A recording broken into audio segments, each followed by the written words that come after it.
섬김의 열매라는 제목으로 말씀을 함께 나누도록 하겠습니다. 우리 먼저 옆에 계신 분들과 함께 인사하겠습니다. 사랑합니다. 축복합니다.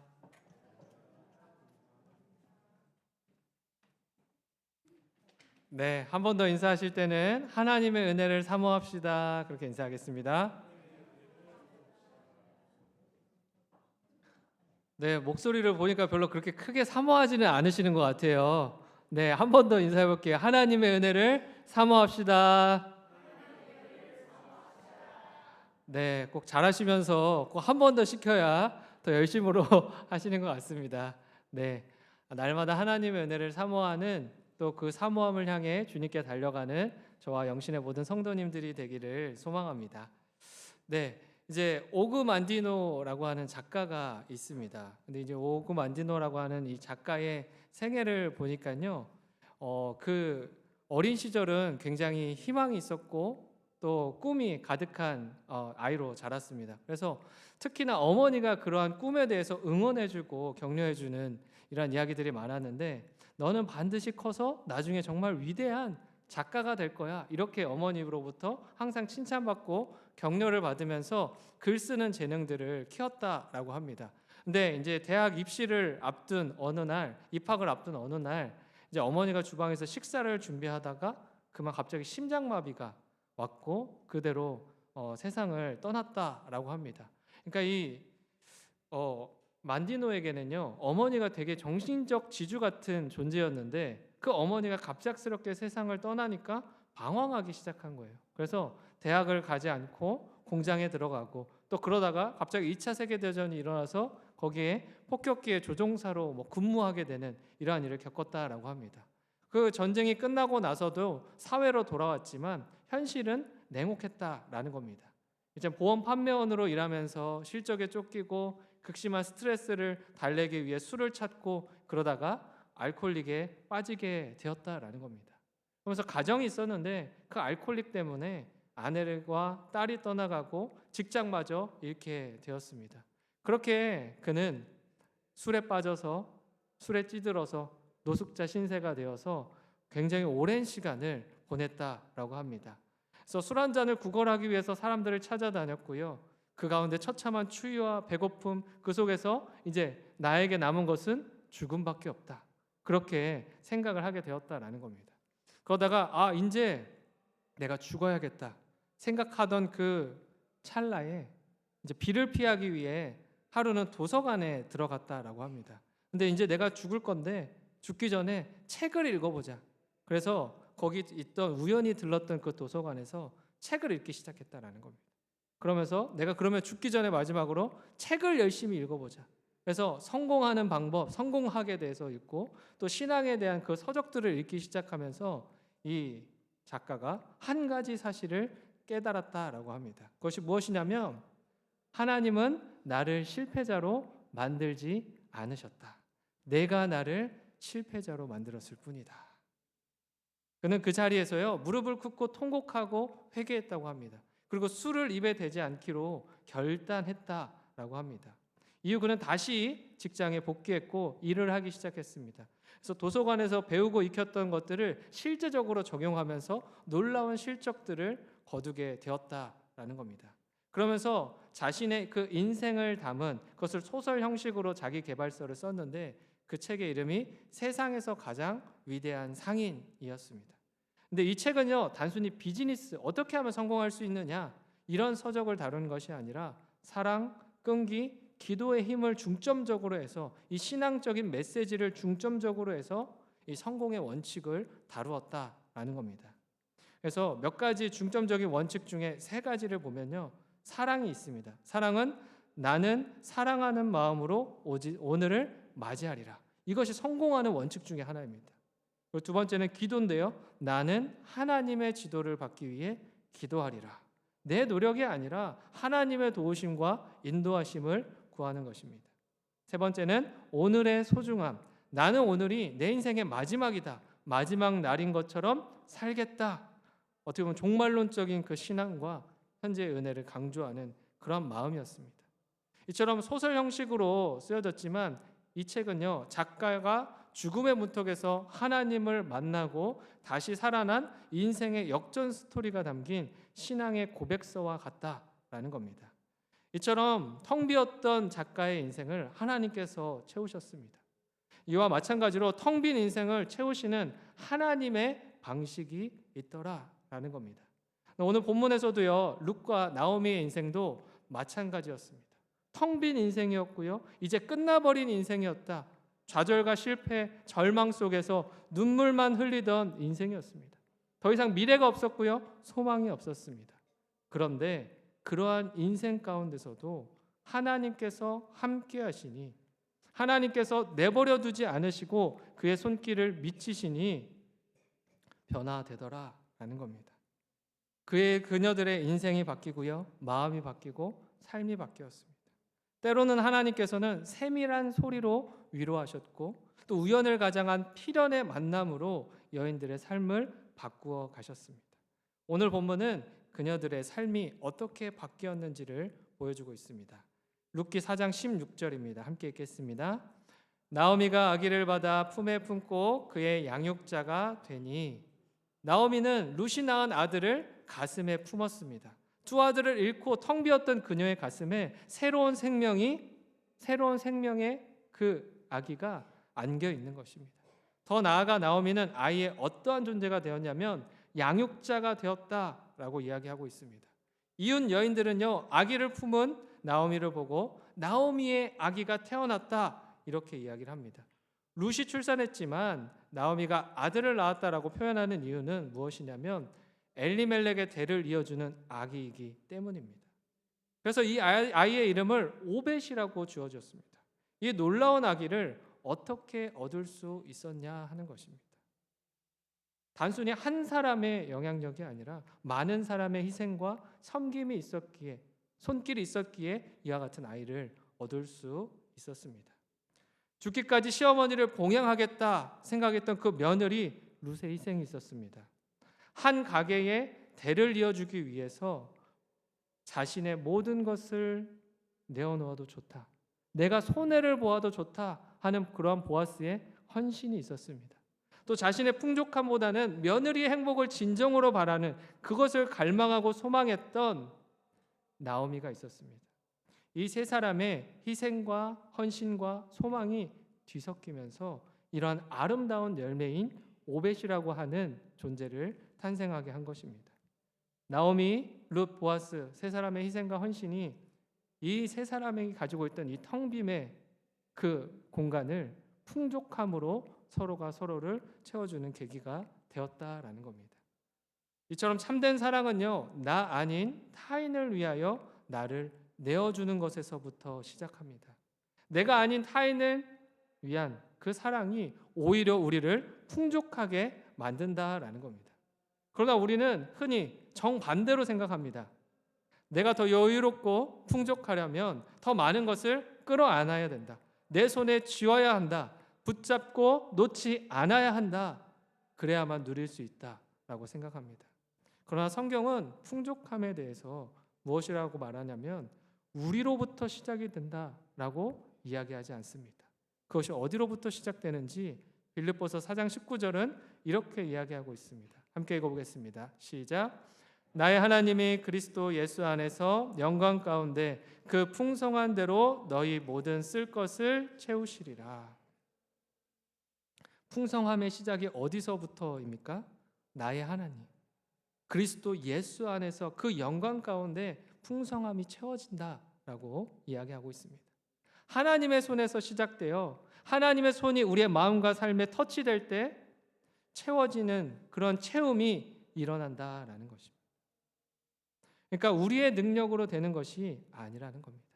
우리가 분주하게 노력하고요, 채우려고 발버둥 친다고 해서 채워지는 것이 아니라 하나님께서 채우시고 하나님께서 풍족하게 누리도록 허락해 주셔야만 누릴 수 있는 하나님의 영역이다라는 것입니다. 우리가 열심히 수고하고 애쓰면 다 얻을 것처럼 그렇게 보입니다. 세상의 이치는요, 그렇게 이야기합니다. 수고하는 만큼 얻는다, 노력하는 만큼 보상이 돌아온다, 열심히 뛰는 만큼 높이 올라갈 수 있다, 우리에게 그렇게 이야기합니다. 그래서 하나님께서 채우시는 그 은혜의 영역보다도요, 인간의 수고의 영역, 노력의 영역, 그것에 더 집중하는 모습을 우리가 보이는 것입니다. 하지만 하나님께서는요, 인간의 수고와 노력의 영역이 아니라 그보다 먼저 하나님의 은혜를 간구하라고 말합니다. 하나님께서 도우시는 그 손길, 은혜의 영역을 주목하라 말씀하시는 겁니다. 왜냐? 인생의 빈자리가 채워지는 것은요, 인간의 발버둥으로 채워지는 것이 아니라 하나님의 은혜로만 채워지기 때문입니다. 이렇게 이야기하면 어떤 사람들은요, 오해합니다. 그럼 아무것도 하지 말고 하나님의 은혜만 간구하며 기도만 하면 되는 겁니까? 그런 이야기를 하는 것이 아닙니다. 이것은 우선순위에 대한 이야기를 하고 있는 것입니다. 내 손으로 수고한 모든 것들이 내 소유가 되는 것이 아니라 이 땅에서 누리며 사는 모든 것이 하나님으로부터 우리에게 온다는 사실, 그것을 기억하고 그 우선순위를 바르게 잡으라는 겁니다. 내 노력의 대가로 얻은 결과물이 아니라 나에게 주신 것들, 내가 누리는 모든 것들은 하나님의 은혜와 돌보심의 결과이구나, 하나님이 채우신 결과이구나, 그것을 기억하라 말씀하시는 겁니다. 기도하지 않는 사람은요, 모든 것이 내 수고로 얻은 줄 압니다. 내가 먹고 내가 마시고 내가 모든 누리는 것들이 나 때문인 줄 안다라는 겁니다. 그러나 하나님은 크고 작은 모든 영역에서 일하신다. 크고 작은 모든 영역 가운데 내가 너를 보살피고 채운다 말씀하십니다. 보이는 영역이든 보이지 않는 영역이든 그 모든 영역에서 내가 주관하며 너의 것을 채우고 있다 말씀하신다라는 겁니다. 그렇기 때문에 은혜의 선물로 모든 것이 하나님으로부터 우리에게 주어지는 것이다 라는 겁니다. 솔로몬 역시 이와 같은 고백을 드리고 있습니다. 전도서 3장 11, 13절 말씀 함께 읽겠습니다. 시작. 하나님이 모든 것을 지으시되 때를 따라 아름답게 하셨고 또 사람들에게는 영원을 사모하는 마음을 주셨느니라. 그러나 하나님이 하시는 일의 시종을 측량할 수 없게 하셨도다. 사람마다 먹고 마시는 것과 수고함으로 낙을 누리는 그것이 하나님의 선물인 줄도 또한 알았도다. 아멘. 뭐라고 이야기합니까? 모든 것이 하나님의 선물이더라. 이것이 솔로몬의 고백입니다. 솔로몬은요, 처음 태어날 때부터 왕의 신분이었습니다. 왕궁에 살았고요, 다윗의 아들로서 모든 혜택을 누리며 살았습니다. 이것이 누구 때문입니까? 표면적으로 보면 다윗의 자녀로 태어났기 때문인 것처럼 보입니다. 부모를 잘 만나서 그런 것처럼 보입니다. 그러나 다윗의 삶을 들여다보면 어떻습니까? 그가 왕이 될 만한 자격이 있었습니까? 왕이 될 만한 가정에서 태어났습니까? 아니었습니다. 하나님께서 세우신 은혜의 결과였습니다. 하나님 때문이라는 겁니다. 부모 잘 만나서가 아니라, 다윗 때문이 아니라, 나의 어떠한 능력이 뛰어나서가 아니라 하나님께서 세우신 그 은혜의 결과였더라.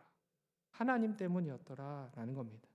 지금 솔로몬도요, 이와 같은 동일한 고백을 드리고 있는 겁니다. 사람마다 먹고 마시는 것과 수고함으로 낙을 누리는 것, 어쩌면 당연한 것, 내가 일하면 보상받고 보상받은 것으로 나누고 누리고 내가 먹는 것, 이 모든 것 당연해 보이는 것들이 당연한 것이 아니라 하나님의 은혜였더라.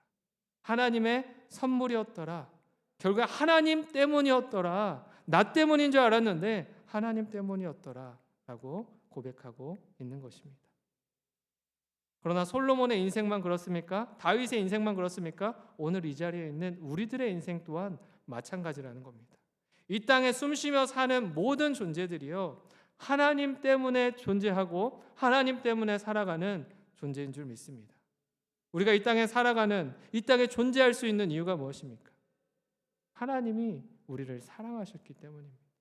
사랑하셨기에 이 땅 가운데 우리를 만드셨기 때문입니다. 우리가 지금 이 순간 죄인된 우리들이 이 자리에 나와 하나님을 만나고 하나님을 예배할 수 있는 이유가 무엇입니까?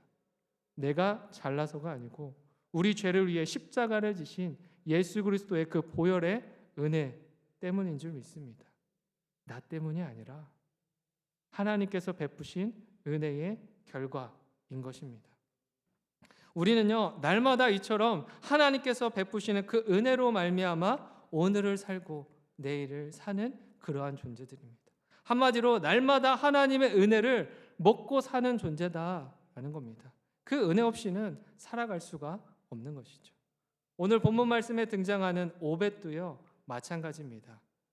오벳의 탄생은요 룻, 나오미, 보아스 이 세 사람의 희생과 섬김으로 태어난 아들입니다. 희생과 섬김의 아름다운 열매였다라는 겁니다. 신기하게도 오벳의 이름은요 아바드라고 하는 단어에서 파생됐습니다. 이 아바드는요 섬김, 또 섬기는 자 이러한 의미를 가지고 있습니다.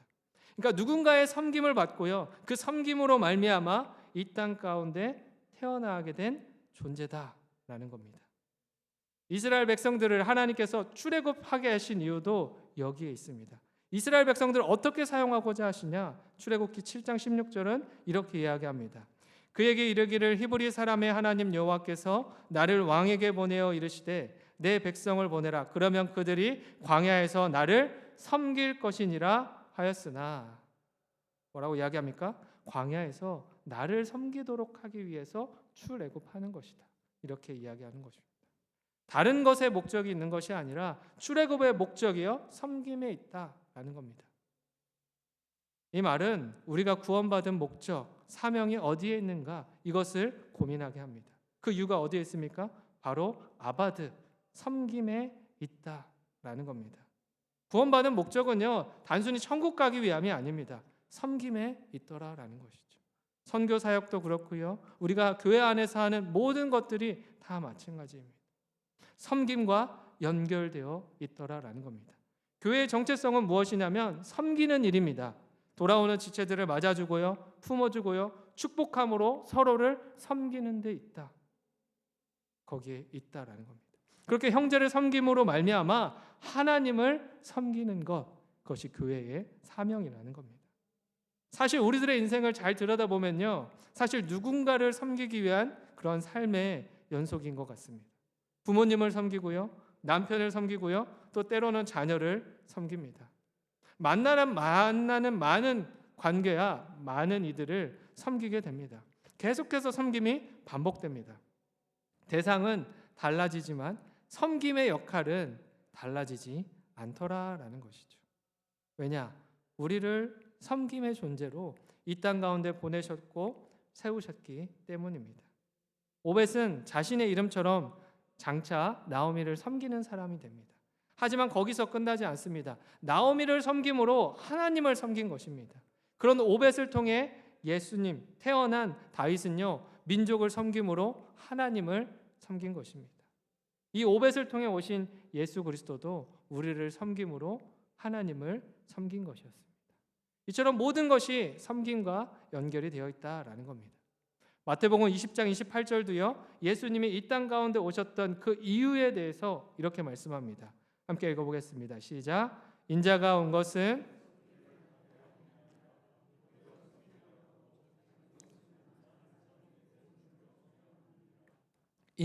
것은 섬김을 받으려 함이 아니라 섬기려 한다.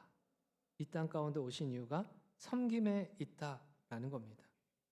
이 말씀은요 우리도 예수님이 행하셨던 것처럼 사랑으로 많은 사람들을 섬기기 위해 찾아오시고 다가오시고 죽기까지 감당하셨던 것처럼 우리 역시 그렇게 하라. 우리의 교회 역시 그렇게 하라. 예수님의 제자들 역시 그렇게 하라 말씀하시는 것입니다. 이것이 교회의 존재의 목적이고 교회로서 살아가는 우리들 성도들이 걸어갈 길의 방향인 줄 믿습니다. 여러분, 우리가 보이는 이 희생과 섬김은요 결코 사라지지 않습니다. 내 작은 희생이, 내 작은 섬김이 누군가에게 어떤 영향력을 미칠 수 있겠어? 이렇게 생각하지만 결코 그렇지 않다라는 겁니다. 우리의 희생과 섬김은 아름다운 열매를 만들어내고요, 그 열매는 하나님 나라가 이루어지기까지 멈추지 않는 또 다른 아름다운 열매를 만들어낼 것입니다. 그래서 하나님께서는 계속해서 우리가 은혜를 경험하게 하시는 것입니다. 그 희생과 섬김을, 그 은혜들을 경험함을 통해 또 다른 열매들을 만들어내도록 우리를 그렇게 채우시는 것입니다. 여러분, 은혜의 절정이 무엇입니까? 은혜의 절정은요, 예수 그리스도가 하나님 보좌 우편에 계실 그 예수 그리스도가 이 땅 가운데 우리를 찾아오신 일입니다. 하나님께서 그 독생자 예수를 우리에게 내어주신 그 일이 가장 큰 은혜의 절정이라는 것입니다. 하나님의 아들의 그 희생이, 하나님의 아들의 그 섬김이 텅 비었던 우리의 인생 가운데, 죄로 물들어서 텅 빈 인생으로 살아갈 수밖에 없고 죄와 사망의 그늘 가운데에 사라질 수밖에 없는 그러한 인생 가운데에 이제는 풍족한 인생으로, 기쁨이 넘치는 인생으로 바꾸어 주셨다라는 겁니다.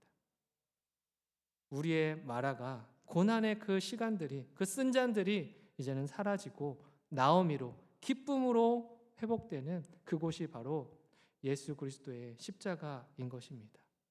십자가 없이는요, 이처럼 희망도 없고요, 희락도 없습니다.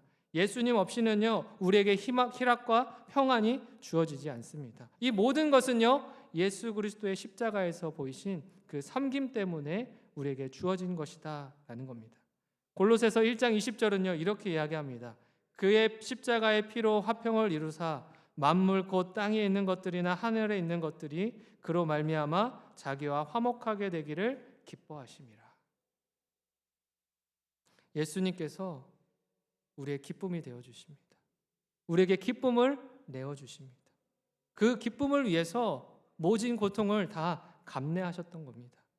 우리의 죄를 덮기 위해 섬김의 십자가를 결단하시고 이 땅 가운데 찾아오신 것입니다. 한 사람의 희생은 인류의 역사를 바꿔놓았습니다. 예수님을 믿고 따르기 위해 이 자리에 모인 우리에게도 이러한 희생과 섬김이 너무나도 필요하다라는 겁니다.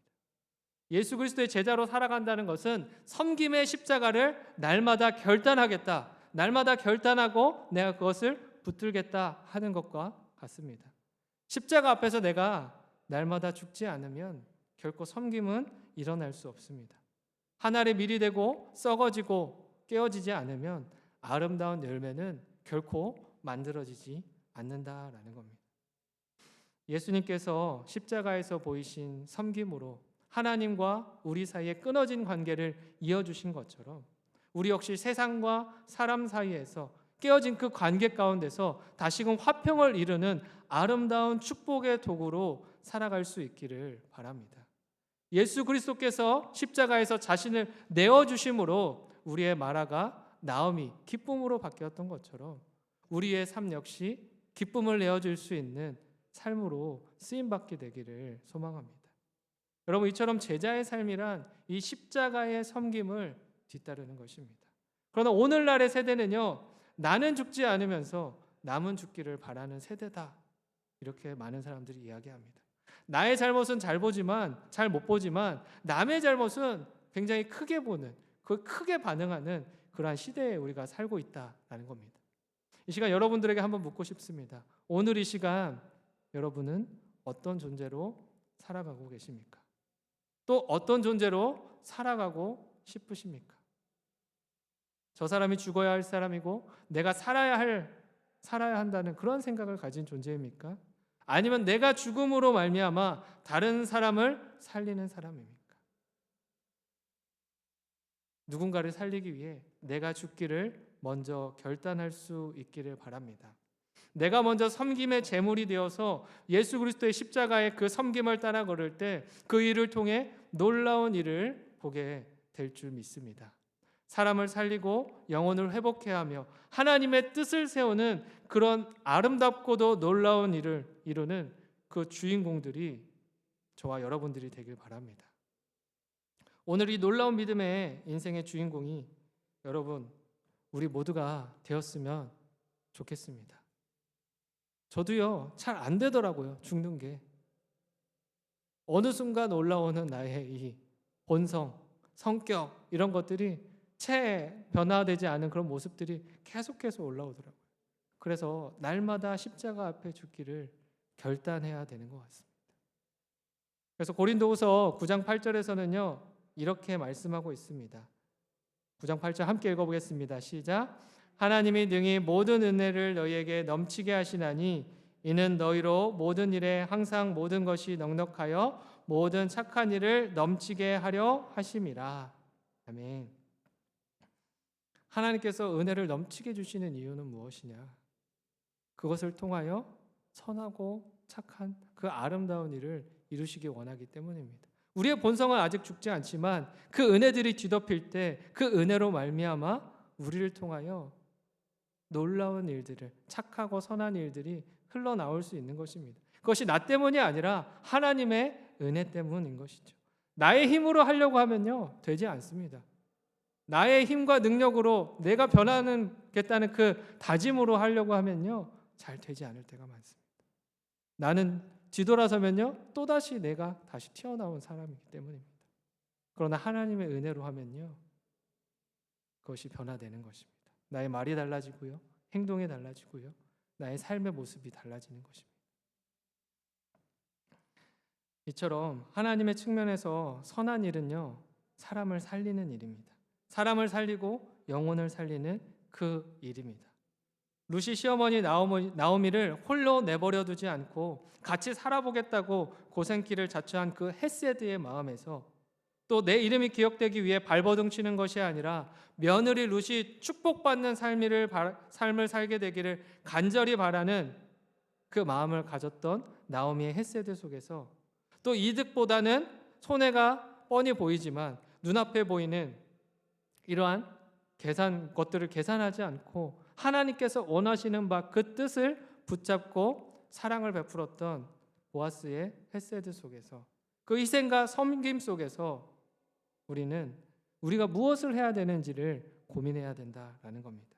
무엇을 선택하고 어떠한 삶을 살기를 결단해야 되는지를 오늘 이 시간 돌아보아야 한다라는 겁니다. 하나님이 원하시는 그 선한 일, 그 아름다운 일, 그 여정이 우리로부터 출발되어야 한다라는 겁니다. 그럼 우리의 힘으로 하는 것이 아니라 하나님의 힘으로 하는 것입니다.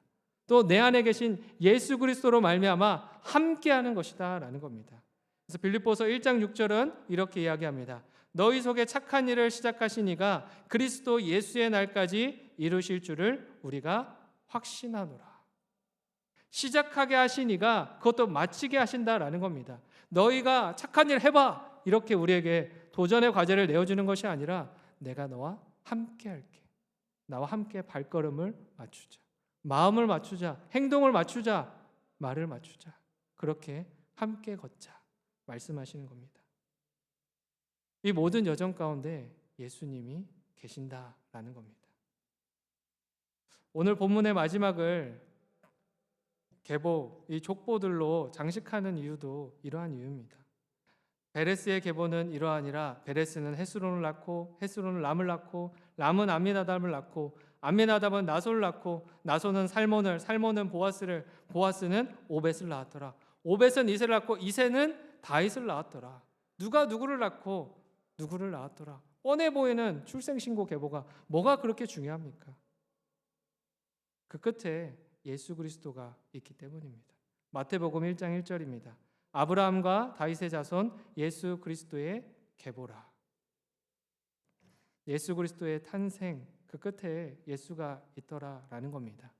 우리의 인생 가운데 출발을 알리시고 마침까지 함께 하실 분, 또 마치는 것이 아니라 영원토록 함께 하실 분, 그분이 계시더라라는 겁니다. 오벳은 다윗의 할아버지입니다. 그 존재만으로 굉장히 유명한 존재일 것 같지만 성경에는 족보에 별로 그 이름이 등장하지 않습니다. 여기 말고는요, 잘 등장하지 않습니다. 결국에 이 모든 족보들은요, 무엇을 의미하기 위한 것이냐? 모든 축복받은 사람들의 이야기가 아니라 우리에게 축복을 내어주시는 예수 그리스도의 시선을 고정시키기 위한 족보라는 것입니다. 그래서 우리에게 정말 중요한 것이 무엇인지를 알려주기 위한 그러한 계보라는 것입니다. 그래서 우리는 발견하게 되는 겁니다. 우리가 축복의 사람처럼 보이는 사람을 부러워할 것이 아니라 예수 그리스도를 붙잡으면 되는구나. 예수님 안에서 그 은혜를 간구하면 되는구나. 그 은혜의 근원을 발견하면 되는 것이다 라는 겁니다. 이 여인의 인생의 역전 스토리를 쓸 수 있었던 이유는 다른 것이 아니라 예수님 때문이었더라. 그 이야기를 하고 있는 것입니다. 이처럼 하나님께서는 한 여인의 인생을 주목하셨습니다. 그리고 하나님의 계획대로 그 놀라운 일들을 이뤄가셨습니다. 그래서 초라하게 끝나는 인생이 아니라 지금 당장은 비록 좀 초라해 보이지만 보잘것 없어 보이지만 그렇게 내버려 두지 않으시고 귀한 존재로 쓰임 받도록 이루어 가셨다라는 겁니다. 하나님께서는요, 축복의 존재로 보이는 베레스와 오벳 같은 존재를 통해서도 놀랍게 일하셨습니다. 나오미와 룻과 같은 처절한 실패와 좌절의 인생을 경험한 그러한 실패자의 인생, 그렇게 보이는 사람들의 인생을 통해서도 일하셨습니다. 그리고 그들이 존재하지 않으면 그리스도의 족보가 완성되지 않도록 귀하게 쓰임받게 하셨다라는 겁니다. 그래서 하나님은 오늘 이 말씀을 통해 룻기를 마치며 우리에게 말씀하시는 겁니다. 절대로 자기의 인생을 초라하게 여기지 마라. 어떠한 상황과 어떠한 환경과 어떠한 시간 속에 있더라도 그렇게 여기지 마라. 내가 너를 귀하게 여긴다라는 것입니다. 오늘 이 말씀을 기억하며 주님께로 나아갈 수 있었으면 좋겠습니다. 초라한 인생마저도 하나님이 함께 하시면 거룩한 구속을 이루는 그 축복의 통로로 사용받을 수 있고 사용되어질 수 있다라는 그 사실을 기억하며 오늘도 우리 함께 하시는 하나님을, 그 신실하신 하나님을 찬양하고 더 믿음으로 따라 걸을 수 있는 저와 여러분들이 되었으면 좋겠습니다. 시편 30편 11, 12절을 읽고 다 함께 읽고 마치겠습니다. 함께 읽겠습니다. 시작. 주께서 나의 슬픔이 변하여 내게 춤이 되게 하시며 나의 베옷을 벗기고 기쁨으로 띠띠우셨나이다. 이는 잠잠하지 아니하고 내 영광으로 주를 찬송하게 하심이니 여호와 나의 하나님이여 내가 주께 영원히 감사하리이다. 아멘. 어떠한 상황 가운데 있을 때도 신실하신 그 하나님이 우리의 인생을 붙들고 계심을, 여전히 계획하시고 주관하시고 인도하고 계심을 확신할 수 있는, 그래서 초라한 인생이 아니라 하나님께 귀하게 쓰임받는 인생으로 만들어 가실 것을 믿음으로 고백할 수 있는 저와 여러분들이 되기를 간절히 소망합니다. 기도하겠습니다.